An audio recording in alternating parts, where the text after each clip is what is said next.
যদি কৃপালু গুৰুজনে আমাৰ ভাষাত আমাক কৃপা কৰি নিদিলেহেঁতেন হয়তো আমি আজি এনেধৰণে এই বৈকুণ্ঠৰ অমৃত ৰস পান কৰাৰ সুবিধাকণ নাপালোহেঁতেন। যেতিয়া নেকি সুদূৰ বাৰাণসীৰ পৰা জগদীশ মিশ্ৰ নামৰ এজন ব্ৰাহ্মণ্য বৰ্গৰ পণ্ডিত ব্ৰাহ্মণে ভাগৱত বস্তু সংস্কৃত ভাষাত 28,000 শ্লোকত নিবন্ধিত ভাগৱত গ্ৰন্থ মূৰত তুলি পদপদ্যে আহি আহি মানে ব নামে গ্ৰাম স নামে নাম এই অৰ্থাৎ বটদ্ৰৱাৰ শংকৰ নামৰ কৃপালু গুৰুজনৰ হাতত বটদ্ৰৱাৰ নামৰ গৃহত জগদীশ মিশ্ৰই ভাগৱত গ্ৰন্থ প্ৰদান কৰিলে। গুৰুজন বস্তুৱে ভাগৱত গ্ৰন্থ পঢ়িলে প্ৰথম স্কন্ধৰ প্ৰথম অধ্যায়ৰ পৰা দ্বাদশ স্কন্ধ শেষ পৰ্যন্ত পঢ়ি দেখিলে হৰি এই ভাগ গ্ৰন্থটো কেৱল বৈকুণ্ঠৰ অমৃতেই অমৃত প্ৰবাহিত হৈ আছে। আছেতো সংস্কৃত ভাষাত। মই জন্ম ধাৰণ কৰা সমাজখন মানুহবিলাক হ'ল অসমীয়া মানুহ, সংস্কৃত ভাষা নাজানে। যদি মোৰ সমাজখন সংস্কৃত ভাষাৰ পৰা দূৰত আছেই আৰু এই ভাগ অমৃত যদি সংস্কৃত ভাষাতে থাকে তেতিয়াহ'লে যুগ যুগান্তৰৰ কাৰণে অসমৰ ৰাইজে বৈকুণ্ঠৰ অমৃত পান কৰাৰ পৰা চিৰদিনৰ কাৰণে বঞ্চিত হৈ থাকিব লাগিব। হৰি এ ৰাম কৃষ্ণক চিন্তিয়া স্থিৰ কৰিলা শংকৰ শ্লোক ভাঙি পদ কৰো বাৰহয় স্কন্ধৰ। গুৰুজন বস্তুৱে ভগৱন্তৰ ওচৰত গুৱা বন্তি ভক্তি প্ৰদীপ জ্বলাই প্ৰাৰ্থনা জনালে, প্ৰভু মোৰ বিদ্যমানে যদি এই ভাগ গ্ৰন্থ সংস্কৃত ভাষাতে থাকে বৰ ডাঙৰ কথা হ'ব। কেলেনো এই অসম প্ৰান্তৰ ৰাইজ আছে অসমীয়া ভাষাত অসমীয়াহে জানে, সংস্কৃত নাজানে। ব্ৰাহ্মণ্য কুলৰ পণ্ডিতসকলেহে সংস্কৃত ভাষা বুজি পাই জানে। বাকী অসমীয়া হালোৱা সজোৱা কণা কজোৱা নিৰক্ষৰ অসমবাসী ৰাইজে সমস্তজনেই যাতে এই ভাগ গ্ৰন্থ পঢ়িব পাৰিব, চুব পাৰিব, চাব পাৰিব, শুনিব পাৰিব, ভাবিব পাৰিব, কীৰ্তন কৰিব পাৰিব, সৰ্বতো প্ৰকাৰে এই ভাগ গ্ৰন্থৰ গৰ্ভাংশত থকা অমৃত পান কৰি যাতে অমৰ হৈ যাব পাৰে। এই স্বাৰ্থত প্ৰভু মই এভাগ সিদ্ধান্ত ভাবিছোঁ। কি সিদ্ধান্ত? মই শ্লোক ভাঙি পদ কৰোঁ 12 স্কন্ধৰ। মই 12 স্কন্ধৰ 28,000 শ্লোক ভাঙি অসমীয়া ৰাইজৰ সুবিধাৰ্থে পদচন্দত দুলৰি ছবি চন্দত মই ৰাইজৰ হাতত দিয়াৰ কথাটো ভবা হৈছে। কেলেনো অ ৰাম সংস্কৃত নজনা লোকে জীৱতে বুজয়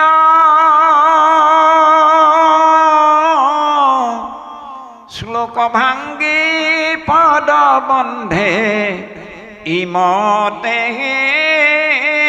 ৰচয়। নালাগে অসমীয়া ৰাইজে সংস্কৃত ভাষা নাজানে, জানিবও নালাগে।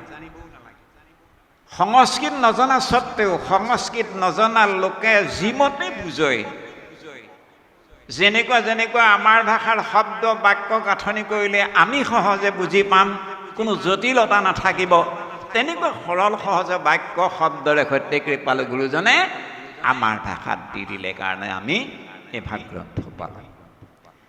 প্ৰভু সমস্ত আই মাতৃবৃন্দ, আজি আমাৰ বিষয়বস্তু হৈছে ভাগৱত ধৰ্ম। পৰীক্ষিত ৰজাই মহামুনি শুকগুৰুৰ চৰণত ভক্তিপূৰ্ণ সেৱা নিবেদন কৰি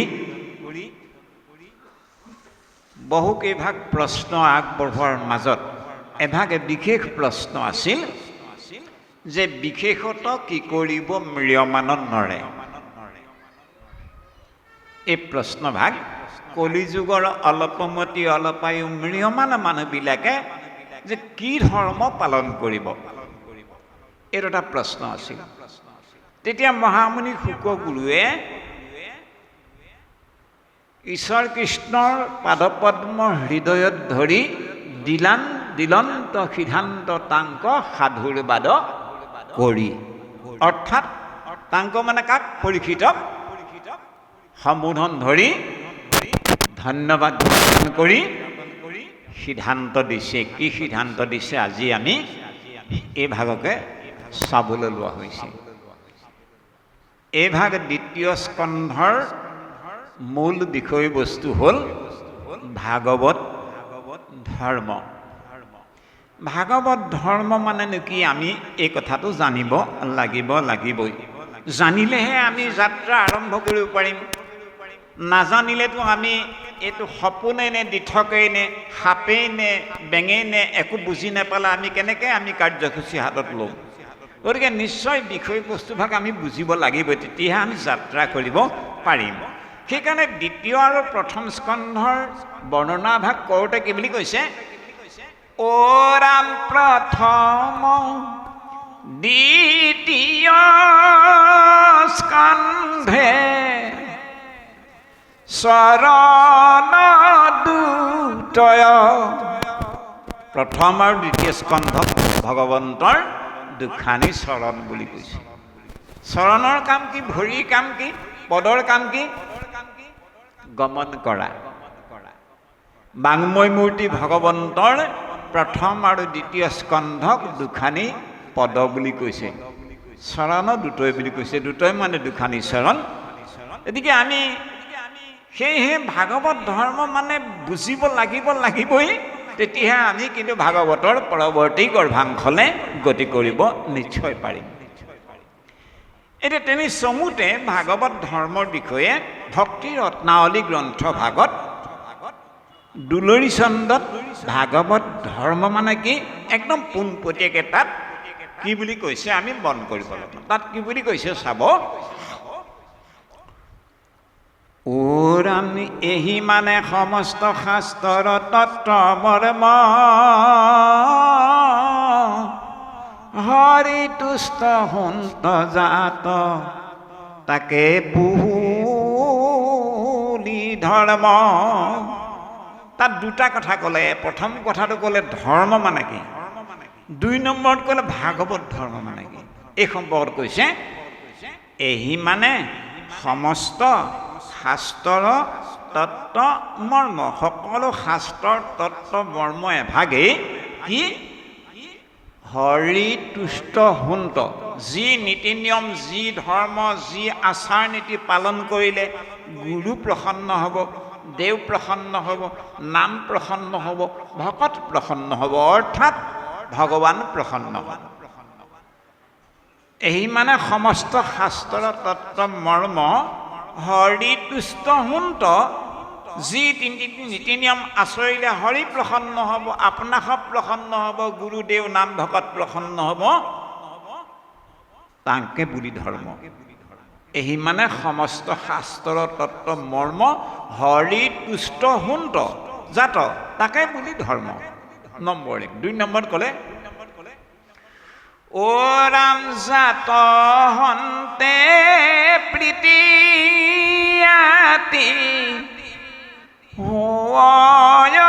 কৃষ্ণত ইহাংকে বুলয় মহা ভাগৱত ধৰ্ম। জাতহন্তে প্ৰীতি আতি হয় কৃষ্ণত। যি নীতি নিয়ম আচৰিলে আমাৰ দৈনন্দিন জীৱনত শ্ৰদ্ধা ৰতি প্ৰীতি একাত্মভাৱেৰে আমি হৰিৰ দিশে যাত্ৰা কৰিব পাৰিম। যি নীতি নিয়ম পালন কৰিলে সেই নীতি নিয়ম, সেই আচাৰ নীতিকে কোৱা হয় ভাগৱত ধৰ্ম। এতিয়া এই ভাগৱত ধৰ্মৰ আমাৰ পদৰ আধাৰত আমি চাওঁ। ইয়াত কি বুলি ক'লে? জয় জয় কৃষ্ণ যাৰ স্মৰণ মংগল। জয়কাৰ ঘোষণা কৰিছে আমাৰ দ্বিতীয় স্কন্ধৰ প্ৰথম পদে। কি বুলি কৈছে? ও ৰাম জয় জয় কৃষ্ণ যাৰ স্মৰণ মংগল জাগ যোগাদিৰ হৰি নাম মহাফল এৰা মুখৰ সাধন ইটো জগতৰে হিত লভিলা মুকুতি যিটো তাহাৰো বাঞ্ছিত। হি পৰীক্ষিত ৰাজন, সৰ্বপ্ৰথমে আমি ভগৱন্ত বস্তুৰ চৰণ চিন্তি ভগৱন্তৰ জয়কাৰ ঘোষণা কৰা হৈছে। কেলে? যাৰ নাম স্মৰণ কৰিলে, জয় জয় কৃষ্ণ, যিজন কৃষ্ণক স্মৰণ কৰিলে মানুহৰ মহামংগল সাধন হৈ যায়। মহাদেৱ শংকৰে পাৰ্বতীৰ আগত এই কথাটো কৈছে কি বুলি? ভগৱন্তৰ নাম ৰামচন্দ্ৰ কৃষ্ণ ভগৱন্তৰ নাম কেনেকুৱা মহামাহাত্য তত্ত্ব। যাৰ নাম স্মৰণ কৰাৰ লগে লগে আমাৰ পাৰিবাৰিক জীৱনতো আমি মংগল সাধন কৰিব পাৰোঁ আৰু ইহ জনমত আমি মুকুতি সাধন কৰিব পাৰোঁ। মহাদেৱ শংকৰে ক'লে, শুনাচোন শুনা পাৰ্বতী, আটাইতকৈ জগতৰ মংগলময় বস্তুভাগ কি মন কৰাচোন। মংগল মংগল ভৱন মংগল ভৱন অমংগল হাৰি উমা সহিত জহি জপত পুৰাৰী।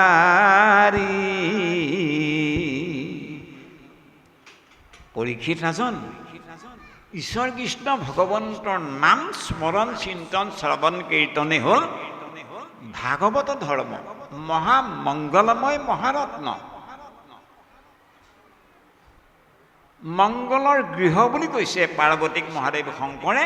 মংগল ভৱন, ভাগৱত ধৰ্ম মানে ভগৱন্তৰ গুঞ্জ শ্ৰৱণ কীৰ্তন অৱস্থাকে ভাগৱত ধৰ্ম বুলি কোৱা হয়। গতিকে এই ভাগৱত ধৰ্ম হ'ল আমাৰ পাৰিবাৰিক জীৱনৰ আটাইতকৈ মহামংগলৰ গৃহ বুলি কৈছে, মংগল ভৱন বুলি কৈছে। আৰু এই ভাগৱত ধৰ্মই হ'ল আমাৰ পাৰিবাৰিক জীৱনৰ সৰ্বতো প্ৰকাৰৰ অপায় অথন্তৰ অমংগল দূৰ কৰাৰ একমাত্ৰ মহাপন্থা বুলি কৈছে, অমংগল হাৰি। সেইকাৰণে মহাদেৱ শংকৰে পাৰ্বতী কৈছে, পাৰ্বতী সেইকাৰণেতো মই তোমাক সদায় কওঁ, আৰাধ্য ইষ্টদেৱ ভগৱান কৃষ্ণ ৰামচন্দ্ৰৰ চৰণ চিন্তাৰ কথাবোৰ যে মই কৈ থাকোঁ, সেইকাৰণে কওঁ। আৰু সেইকাৰণে আমি দুয়ো কি কৰিছোঁ, হৰ পাৰ্বতী দুয়োৱে উমা সহিত জহি জপত পুৰাৰী। পাৰ্বতী উমাৰ সৈতে মহাদেৱ শংকৰে সদা সৰ্বদাই ভাগৱত ধৰ্ম চিন্তন ধ্যান শ্ৰৱণ কৰা কামটো কোনোদিনে খলন নকৰিছিল। গতিকে আমাৰ ভাগৱত ধৰ্মই আমাক এই জ্ঞানটোকে প্ৰদান কৰিছে যে নাৰায়ণ স্মৰণেহে পৰম মংগল, এহি মানে জীৱন্ততে জন্মৰো সামফল। অন্তকালে হৰি স্মৰে যিটো ভাগ্যৱন্ত, তাহাৰ মহিমা কহি কোনে পাৱে অন্ত। ভাগৱত ধৰ্মৰ মহামাহাত্য ইমান। এতিয়া এই ভাগৱত ধৰ্ম ঈশ্বৰ কৃষ্ণ ভগৱন্তৰ গুঞ্জ, ভকত ভগৱন্তৰ গুঞ্জ, গুৰুদেৱ নাম ভকতৰ গুণ গৰিমা আমি শ্ৰৱণ কীৰ্তন কৰাকে ভাগৱত ধৰ্ম বুলি আমাক ভাগৱতৰ পদে উল্লেখ কৰিছে। আৰু এই ভগৱন্তৰ গুঞ্জ শ্ৰৱণ কীৰ্তন কৰা আমি শুনিলোঁ আৰু যদি এৰি দিলোঁ, তেতিয়া আকৌ আমাৰ জীৱনত ভাগৱত ধৰ্ম পালন কৰা নহ'বও পাৰে। সেইকাৰণে নেমি নামৰ ৰজাজনৰ আগত 9জন সিদ্ধৰ ভিতৰৰে কবি নামৰ সিদ্ধগৰাকীয়ে ভাগৱত ধৰ্ম মানে কি তাৰ বিশ্লেষণ কৰোঁতে এই কথাটো এনেধৰণে ক'লে, আমি মন কৰিব লগা। তাত কি বুলি কৈছে? অ ৰাম আপুনি আচৰি ধৰ্ময়ানকো শিকায়। হে নিমিৰাজন, ভাগৱত ধৰ্ম নিজে সৰ্বপ্ৰথমে আচৰিব লগা বস্তু। প্ৰথমে আমি ঔষধ পালি নিজে খাই ঔষধৰ গুণাগুণটো কি আমি খালেহে বুজি পাম।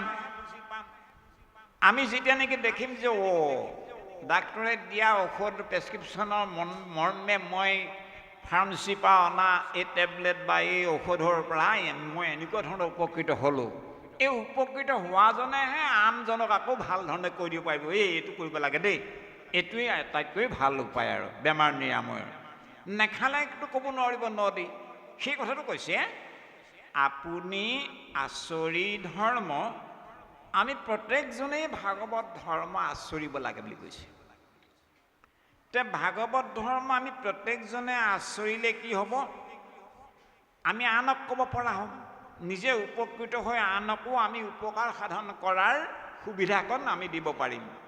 সেই কথাটো কৈছে আপুনি আচৰি ধৰ্ম আনকো শিকায়। অ ৰাম আকে বুলি ভাগৱতী ধৰ্ম নিমিৰাই। হে নিমিৰাজন, ভাগৱত ধৰ্ম এৰাকে কোৱা হয় যি ঈশ্বৰ কৃষ্ণ ভগৱন্তৰ গুণ যশ নিজে হৃদয়ত ধাৰণ কৰি, নিজে অনুসৰণ কৰি, নিজে কৰ্ণদ্বাৰেদি হৃদিগত কৰি, নিজে উপকৃত হৈ আনকো উপকৃত হোৱাৰ উদ্দেশ্যে কোৱা বা দেখুওৱা নীতি নিয়ম এৰাকে কোৱা হয় ভাগৱত ধৰ্ম। গতিকে আমাক অহৰহ ভাগৱতৰ পদে এই সিদ্ধান্তটো দিছে যে নাৰায়ণ স্মৰণেহে পৰম মংগল। হে পৰীক্ষিত ৰাজন, তোমাৰাই যে জানিব বিচাৰিছে বিশেষত কি কৰিব মিৰিয়মান নৰে, এই মিৰিয়মান নৰৰ আজিৰ বাদে কালিলৈ হয়তো মই নাথাকিবও পাৰোঁ, এই মুহূৰ্তৰ বাদে পৰৱৰ্তী সময়ত হয়তো মই ক'ৰবাত গুচি যাব লগা হ'বও পাৰে, মোৰ কোনো ঠিকনা নাইকিয়া। ইমান ক্ষণস্থায়ী আমি একোটা জীৱন ধাৰণ কৰি আছোঁ। আমাৰ জীৱনটো একেবাৰে ক্ষণস্থায়ী। এই ক্ষণস্থায়ী জীৱনত সেই পৰীক্ষিত ৰাজন কোনো নৰে না তপৰ ধৰ্মৰ জৰিয়তে, না যাগ যজ্ঞৰ ধৰ্মৰ জৰিয়তে, না দান দক্ষিণা তীৰ্থ ভ্ৰমণ ধৰ্মৰ জৰিয়তে গতি সাধন কৰিব নোৱাৰিব। সেইকাৰণে ক্ষণস্থায়ী জীৱনতো কেৱল ভগৱন্তৰ গুঞ্জ শ্ৰৱণ কীৰ্তন মনন চিন্তনৰ মাধ্যমেদি একেবাৰে ক্ষণস্থায়ী যদি চিৰস্থায়ী হোৱাৰ সৌভাগ্য কেৱল এভাগ ধৰ্মইহে মানুহক প্ৰদান কৰিব পাৰে, সেইভাগ ধৰ্মৰ নামেই হ'ল ভাগৱত ধৰ্ম। অৰ্থাৎ ভগৱন্তৰ বিষয়ে যি গুঞ্জস আমি শ্ৰৱণ কৰাৰ সুবিধাকণ পাইছোঁ, ভকত ভগৱন্ত গুৰুদেৱ নাম ভকতৰ বিষয়ক যিখিনি গুণ গৰিমা যি যি গ্ৰন্থত থাকে, সেইখিনি নীতি নিয়মকে কোৱা হৈছে ভাগৱত ধৰ্ম। এতিয়া আমি যদিও বা ক্ষণস্থায়ী নৰ, যদ্যপি ক্ষণিকয়িত দেহা মনৈশ্বৰ ওহ কৃষ্ণ ক ভজিয়া হুৱে অজৰয় অমৰ। এ ৰামে দশ প্ৰচেত সয়াগে কহিলন্তহৰ নাহিকে ভজন্ত দেৱ কৃষ্ণ তয় পৰ। মহাদেৱ শংকৰে আমাক ভাগৱত ধৰ্মৰ উদ্দেশ্যে এই কথাটো ক'লে। হয় হয়, কলিযুগৰ মানুহৰ জীৱন আয়ুস যদিও বা ক্ষণস্থায়ী, যদ্যপি ক্ষণিক এইটো দেহা মনুষ্যৰ, তথাপিতো এই ক্ষণস্থায়ী শৰীৰকে ধাৰণ কৰি ক্ষণস্থায়ী শৰীৰতে থাকিও চিৰস্থায়ী হোৱাৰ সৌভাগ্য কেৱল এটা ধৰ্মতে আছে। কি ধৰ্মত? ভাগৱত ধৰ্ম। যদ্যপি ক্ষণিক ইটো দেহা মনুষ্যৰ কৃষ্ণক ভজিয়া হুৱে অজৰ অমৰ। মহাদেৱ শংকৰৰ 10জন প্ৰচেতক শিষ্য আছিল। 10 প্ৰচেতক আগে কহিলন্ত হৰ অৱপাহত নাহিকে ভজন্তা দেও কৃষ্ণত অপৰ। অৰ্থাৎ ভাগৱত ধৰ্মৰ বাহিৰে আৰু আমাৰ কল্যাণকাৰক পন্থা আন একো নাই বুলি আমাক সিদ্ধান্ত দিছে। সেইকাৰণে কৈছে যে লভিলা মুকুতি যিটো তাহাৰ বাঞ্ছিত, আমাৰ আগৰ পদত উল্লেখ হৈ গ'ল, যিসকল লোকে ইতিমধ্যে মুকুতি প্ৰাপ্ত হৈ গ'ল সেই সকলৰো কামনাৰ এভাগেই বস্তু পৃথিৱী মণ্ডলত ভগৱন্তৰ গুঞ্জস অৰ্থাৎ ভাগৱত ধৰ্ম। এই ভাগৱত ধৰ্ম কৰ বস্তু? পৃথিৱী মণ্ডলৰ নেকি? পাতালৰ গ্ৰন্থ নেকি? এভাগ স্বৰ্গৰ গ্ৰন্থ নেকি? নহয়।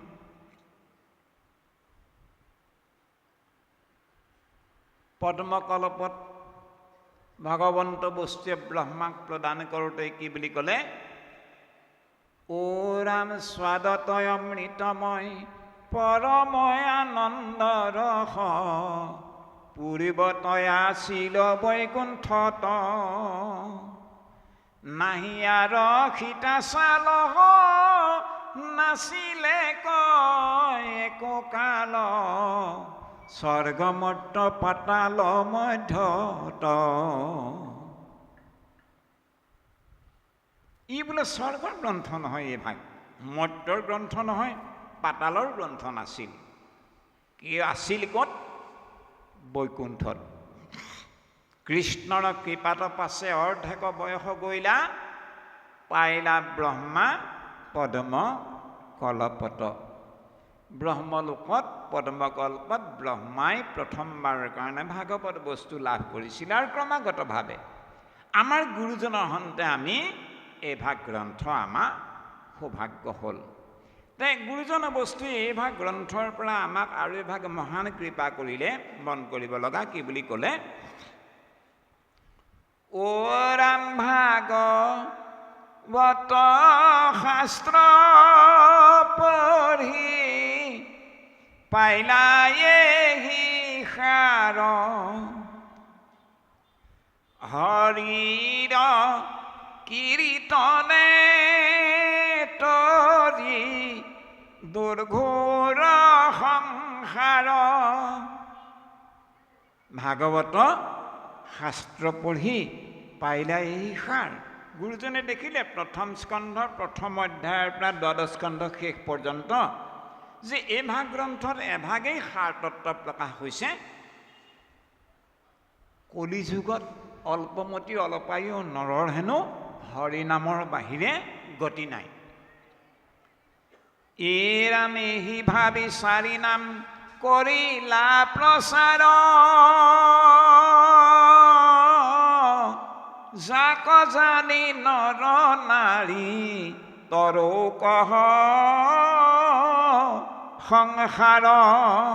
এই কথাটো বিশেষ। এহি ভাবি চাৰি নাম কৰিলা প্ৰচাৰ। কৃপালু গুৰুজনে নামৰ 5টা ধাৰা কিয় দিয়া নাই? নামৰ 3টা ধাৰা কিয় দিয়া নাই? নামৰ কৃপালু গুৰুজনৰ ধাৰা হ'ল সদা সৰ্বদাই 4। আমাৰ আসনৰ 3 ভাগ সুৰাত আসন হোৱা নাই, গুৰুজনে কৰা নাই। 4 ভাগ সুৰাত আসন কৰিছে। ভাগৱত গ্ৰন্থৰ পদ্মকল্পত ব্ৰহ্মাক ভগৱন্ত বস্তুৱে কওঁতে ভাগৱত গ্ৰন্থ 5 ভাগ শ্লোকত নাই কোৱা, 3 ভাগ শ্লোকত নাই কোৱা, 14 শ্লোকত কৈছে। ভাগৱত গ্ৰন্থৰ মূল বস্তু হ'ল জ্ঞান, বিজ্ঞান, তদংগ, ৰহস্য, যাক কোৱা হয় গুৰু, দেও, নাম, ভকত, মানে 4। এই 4 অংকটো এৰা নাই। আৰু বৈকুণ্ঠৰ পাৰিষদসকলৰ ৰূপটো সদা সৰ্বদাই চতুৰ্ভুজীয়া। আমাৰ এই ভাগক কোৱা হয় দ্বিতীয় বৈকুণ্ঠ।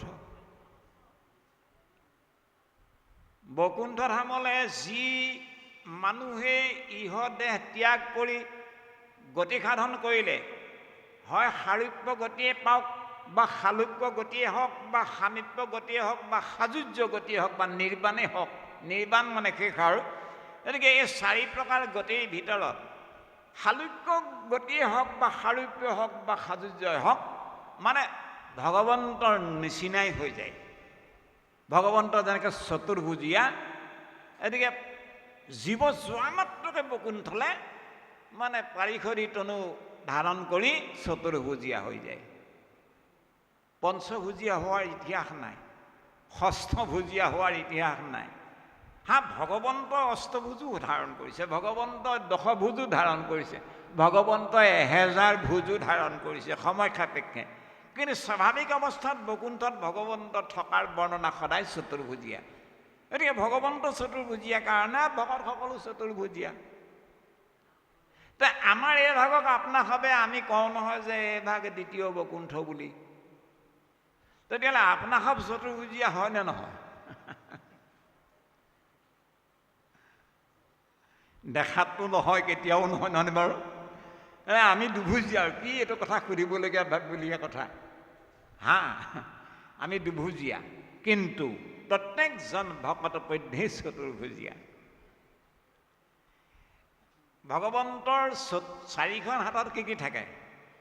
শংখ, চক্ৰ, গদা, পদ্ম।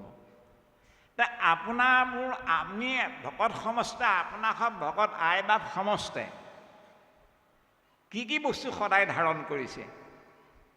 গুৰুক ধাৰণ কৰিছে। শংখ হ'ল, গুৰু হ'ল শংখৰ প্ৰতীক। গুৰু তত্ত্ব আপোনাসৱৰ লগত আছে। চক্ৰৰ প্ৰতীক হ'ল দেও। দেউ তত্ত্বক আপোনাসৱে ভাবিছে নেকি, কেতিয়াবা কৰে নেকি যে আমি ইমান দিনে যি কৰিলোঁ এইবেলি আমি গুৰু তত্ত্ব ৰাখিছোঁ, দেউ নালাগে আমাক? দেউ তত্ত্বক মেনেজ কৰি আমি চলিব পাৰোঁ নেকি? নোৱাৰোঁ। দেউ তত্ত্ব আপোনাসৱৰ লগত আছে। তে গদাৰ প্ৰতীক হ'ল নাম। চক্ৰ হ'ল দেৱৰ প্ৰতীক, গদাৰ প্ৰতীক হ'ল নাম। তে আমি নামক চাৰাইটো আমি বোলে গুৰু দেউলৈকে ধৰিলোঁ আৰু বোলে নাই বাকীবোৰ নালাগে, সেইটোতো আমি কৰিব নোৱাৰোঁ। নাম আমাক লাগিবই।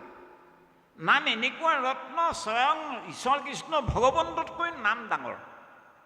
গতিকে ভগৱন্তই কৃপা কৰি তেওঁতকৈ ডাঙৰ তত্ত্ব এভাগ আপোনাক মোক আমৰা সমস্ত অল্পায়ু অল্পমতি মানুহৰ মুকুতিৰ কাৰণে নৰৰ হাতত দি দিলে। যিভাগ নামৰ মানে পৃথিৱী মণ্ডল স্বৰ্গ মৰ্ত্য পাতালত যিমানবিলাক ধূলিকণিকা এই 3 লোকত আছে, সিমান ধূলিকণিকা যদি কোনোবা যুগত কেতিয়াবা ঋষিমুনিসকলে গণনা কৰি কৰি শেষ কৰিবও পাৰে, নামৰ মহিমা কৈ শেষ কৰিব নোৱাৰে। এনেকুৱা নাম তত্ত্ব আপোনাসৱৰ লগত আছে। 3 ভাগ তত্ত্ব আপোনাসৱৰ লগত আছে। নম্বৰ 1। 2 নম্বৰত ভকতৰ প্ৰতীক হ'ল পদ্ম। ভগৱন্তৰ হাতত আৰু ভগৱন্তৰ পাৰিষদসকলৰ হাতত, বৈকুণ্ঠ ধামত থকা পাৰিষদসকলৰ হাতত শংখ থাকে, চক্ৰ থাকে, গদা থাকে, পদ্ম থাকে। 4 বস্তু পাৰিষদসকলৰ হাতত বৈকুণ্ঠত থাকে, ভগৱন্তৰ পাৰিষদসকলৰ হাতত। তে আমি যদি কৈছোঁ এইভাগ, আমি যদি ভাবিছোঁ এইভাগ যদি সঁচা অৰ্থত হয় দ্বিতীয় বৈকুণ্ঠ, তেতিয়াহ'লে সেইভাগ বৈকুণ্ঠৰ পাৰিষদসকলৰ সা সম্পত্তিবোৰো আপোনাসৱৰ লগত থাকিব লাগিব। নিশ্চয় আছে। আমি দেখাত আমাৰ দুভুজীয়া, কিন্তু আমি যিহেতু দীন মাধৱ মুৰুখমতি কয়, বাণী শুনা হ'ব লুই, বিনা গুৰু চৰণে ভকতি ৰগতি মুকুতি কবহু নহুই। ওহি পৰম তত্ত্ব বেদ বাণী। এই ভাগ হ'ল পৰম তত্ত্ব আৰু কোৰবাণী, বেদৰ বাণী। গতিকে আমি দেখাত যদিও দুভুজীয়া, কিন্তু আমি যিহেতু গুৰু দেও নাম ভকত 4 বস্তুক আমি এৰাই চলিব নোৱাৰোঁ, সেই অৰ্থত ভকত পধ্যেই কিন্তু চতুৰ্ভুজীয়া। আমাৰ হাততো শংখ আছে, চক্ৰ আছে, গদা আছে, পদ্ম আছে ভকতৰ হাতত। ভকত চতুৰ্ভুজীয়া। যাই নহওক, প্ৰভু সমস্ত আই মাতৃবৃন্দ, আমি ভাগৱত ধৰ্ম মূল বিষয়ভাগ আছিল, লগতে সংযোজন কৰি আৰম্ভ কৰা হ'ল যে গুৰুজনৰ যিহেতু জন্ম জয়ন্তীৰ দিন দিৱস আজি, সেইকাৰণে গুৰুজনৰ বিষয়েও দুই এটি কথা আমি আঁত ধৰিয়ে তাৰ আলমতে ভাগৱত ধৰ্মৰ বিষয়ত আমি সংগতি ৰাখি আমি কৃপালু গুৰুজনৰ অৱদানৰাজিৰ বিষয়েও দুই এটি কথা আমি আগবঢ়োৱা হ'ল। ইয়াতো আমাৰ কওঁতে পঢ়া দুটা দায় আছে, আপোনাক সবে দায় মাৰ্জনা কৰিব বুলি সবাৰ চৰণত আমি পুনৰ সেৱা ধৰি পাঠাচাৰ্য প্ৰভুক পাঠ আগুৱাবলৈ সেৱা ধৰা হ'ল। কৃষ্ণ।